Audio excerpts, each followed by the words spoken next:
Morning, everybody. Welcome to this last day of February 2026. Enjoy the last day of summer. Let's pray and then we'll get into our short devotion today. Thank you. Let us pray. Heavenly Father, thank you for bringing us here together again, Lord, where we can praise your name and sing that you alone are worthy.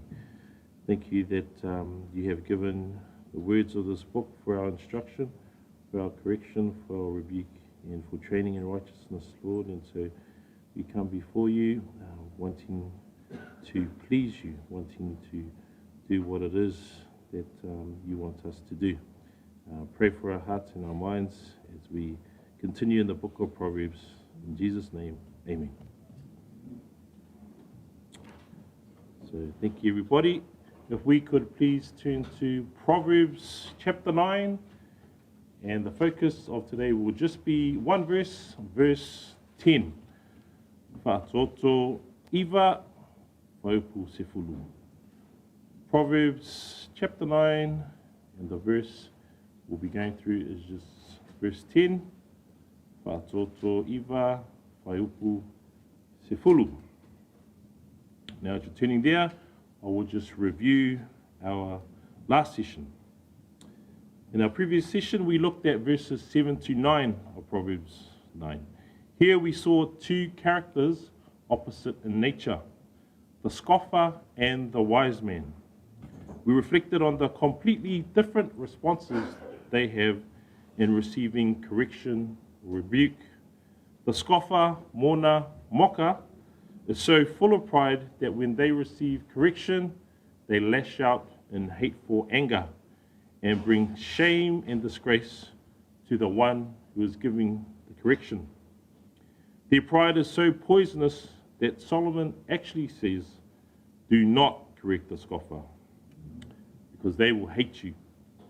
On the other hand, the wise man will meet rebuke and correction with love. In humility, they appreciate the correction because they understand that they may have been doing things wrong. Pride versus humility, hate versus love, foolishness versus wisdom. From James 4, verse 6, it says, God resists the proud, but gives grace to the humble. We want to be the wise person and continue to keep learning and growing in wisdom with all humility. We need to adopt the heart of 2 Peter chapter 3, verse 18, where we are to grow in the grace and knowledge of our Lord and Savior, Jesus Christ. Don't be the scoffer, be the wise person. Today we look at a key verse around the starting point for wisdom, the fear of the Lord. Let's read it in English, New King James Version, please, and then in Samoan. Proverbs 9, verse 10, the fear of the Lord. Ia, the fear of the Lord is the beginning of wisdom. The knowledge of the Holy One is understanding. Whātoto iwa whaupu se fulu, whamolemole, ia.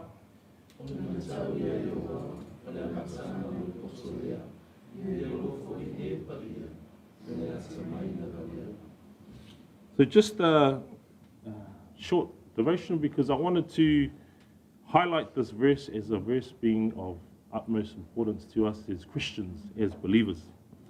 Now, the fear of the Lord has been a theme in Proverbs, starting in chapter 1, verse 7, where it says, the fear of the Lord is the beginning of knowledge. Fools despise wisdom and instruction. The word fear in this context here comes from the Hebrew word yira, which covers fear, terror, an awesome, terrifying thing. And in regards to the fear of the Lord, it means a deep reverence and a deep respect and awe and adoration for God. Now, I've talked about respect and reverence and standing in awe of God before, but there is a deeper aspect than just respect itself. And there is also, and I've shared this in a previous teaching, a contrast for believers and non-believers. For believers, the fear of the Lord, that reverence, that respect for the Lord, is a motivating, encouraging guide and protects us. We have a fear of offending God because we know His majesty, His person.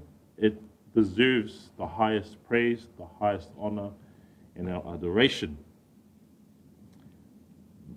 There is a respect we have for the Lord, a deep respect, because we know what the Lord is capable of. Yes, there is love, there is grace, there is mercy, but He is a holy, just God. One way to look at it is to bring up a couple of examples. Now, if we have some firearms, some machine guns, shotguns lying around here, and there are some unsavory characters in our midst, we could rightfully so be fearful, be afraid of the weapons that we have. But in the right hands and in the right context, they could be used for good. Also, the last day of summer, get to the beach before it gets all cold. We need to have a healthy respect of the sea. Now, the sea can be enjoyed. Okay, if we go there, we respect the lifeguards and swim between the flags. Okay, that's a safe space. Okay, don't go too far out. Then we can enjoy the sea. But if we have no respect for nature, for the way God's created the sea, and we just let ourselves go, the sea can be a destructive force. Likewise, heavy machinery. If we are around heavy machinery, we need to be wearing our hard hats. We've got OSH expert over here, D, who will let us know what we need to have ready to be safe. If we do not respect those boundaries of safety, then heavy machinery can be something we can be terrified of, we'll be afraid of. But when we have the right knowledge of the use of the machinery, then we don't need to be afraid. We can feel safe. That is how we should see the Lord. He is loving, kind, merciful, but we know what He's capable of. We see example after example about disobedience, and then we see the severe punishment that occurs to some people, to some tribes, nations in our book over here. So even as believers, He can still judge things and discipline us. But we, as believers, we take that as Him showing His love to us. So there is a fear that we need to have before God because He is almighty. Now, this fear that we have as believers is encouraging. It's motivating. One preacher says it's living under the gaze of God. The gaze, God is watching, okay? And you are a Christian. The Lord lives within you. The Holy Spirit moves you. If we are engaging in things that we know do not please the Lord, there should be some stirring in your heart, some disturbance in you to know this is not right. This is a healthy thing for us to have, a fear of offending God. So this is how we should live as believers. But everybody will fear the Lord. And I've brought this up before, and I'll just quickly go over it again. Unbelievers will have a fear of the Lord or fear God. Let's turn to Luke chapter 12, and we'll read verses 4 to 5. Just two verses there. Luka sifulua waukufa malelima. Luke chapter 12, verses 4 and 5. Luka sifulua waukufa malelima. Now this is Jesus teaching the fear of God. I will read in English and then we'll have it in Samoan, please. Luke 12, verses 4 and 5. And I say to you, my friends, do not be afraid of those who kill the body, and after that have no more that they can do. But I will show you whom you should fear. Fear him who, after he has killed, has power to cast into hell. Yes, I say to you, fear him. In Samoan, please, Lucas Fululua, Paipu Fa, Malelima, Ia.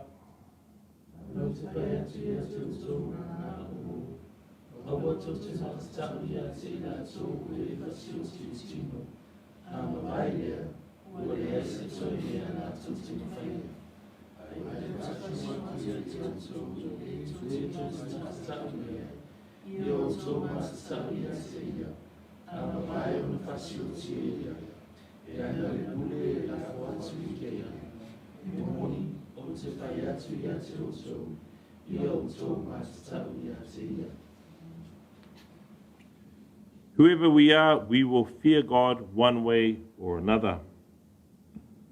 Here, the word is the Greek word from phobeo, which speaks of terror and dread.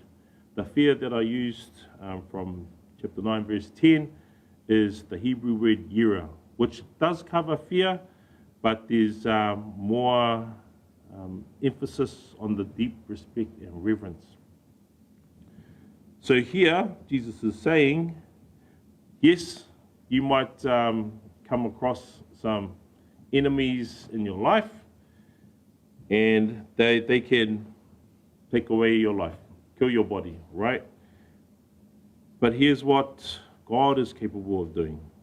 He will take away your body and then cast yourself into hell. Like I said, we reverence the Lord, but we want to be in a right relationship with him. For us, the beginning of wisdom is the fear of the Lord. And why do we fear him? Because we know who he is and what he is capable of. Just like the sea, firearms, heavy machinery, if we use them the wrong ways or don't handle it the right way, then we will have severe consequences for that. So that's the unbelievers' fear that they will have of God. But as I've shared before, the grace is that we can hear this today. And if we are not believers, then I'm here to scare the hell out of you so that you can come to the Lord. Okay? Fear the Lord in an encouraging way, in a reverencing way. Now, fear of the Lord is the starting point for wisdom. And why would we revere the Lord? Well, knowledge of the Holy One, knowledge of the Lord is understanding. Let's turn, please, to Exodus 15, verse 11. E soto sifulima whaiupu sifulu malitasi. Exodus 15, verse 11. E soto sifulima whaiupu sifulu malitasi. Exodus is after Genesis. So chapter 15, verse 11. This is why we would revere the Lord, or why we would have a fear of the Lord. If we could have in English and then Samoan, please. Who is like you, O Lord? Ia. Who is like you, the Lord, among the gods? Who is like you, glorious in holiness, faithful in praises, doing wonders? In Samoan, please. Ia.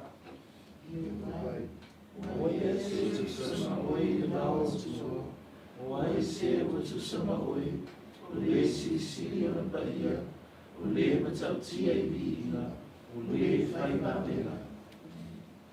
Who is like you, O Lord? Short answer, nobody. Okay. Now, God is, we cannot categorize God with anything else. There is an otherness to God, which is why we have a very special fear of Him. Okay. Who is like you, O Lord? Who is like you? Among the gods, little g, glorious in holiness. Remember, God is holy, holy, holy, fearful in praises, doing wonders. Now, God is the creator of the universe.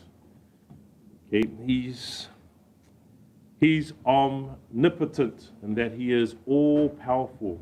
He is omniscient in that He knows everything about everything. He is omnipresent in that He is everywhere all at once at the same time. These are things that no other being can state.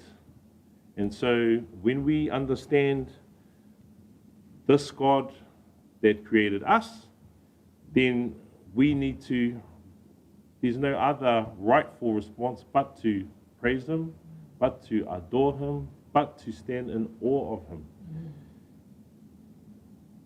Someone who has all these attributes, there is no other response. Now, this emphasizes the awesomeness of God. There is no other like Him. And so, when we understand the special attributes, qualities of God, we want to walk righteously. We want to walk in wisdom. And the fear of the Lord is the beginning of wisdom. So as we continue to learn about the Holy One, as we continue to know God, then we will have more understanding. We'll just end off with Isaiah 33, please. If we could turn there. Isaiah tolusfulu malitolu paiupu ono. Isaiah 33, verse 6. And be reminded that the fear of the Lord, wisdom is like treasure. Isaiah chapter 33, verse 6. Isaiah tolu sifulu malitolu, whaipu ono. I will read, wisdom and knowledge will be the stability of your times, and the strength of salvation. The fear of the Lord is His treasure. Let's read it together again. Wisdom and knowledge, iya. Wisdom and knowledge will be the stability of your times and the strength of salvation. The fear of the Lord is His treasure. In Samoan, please, iya.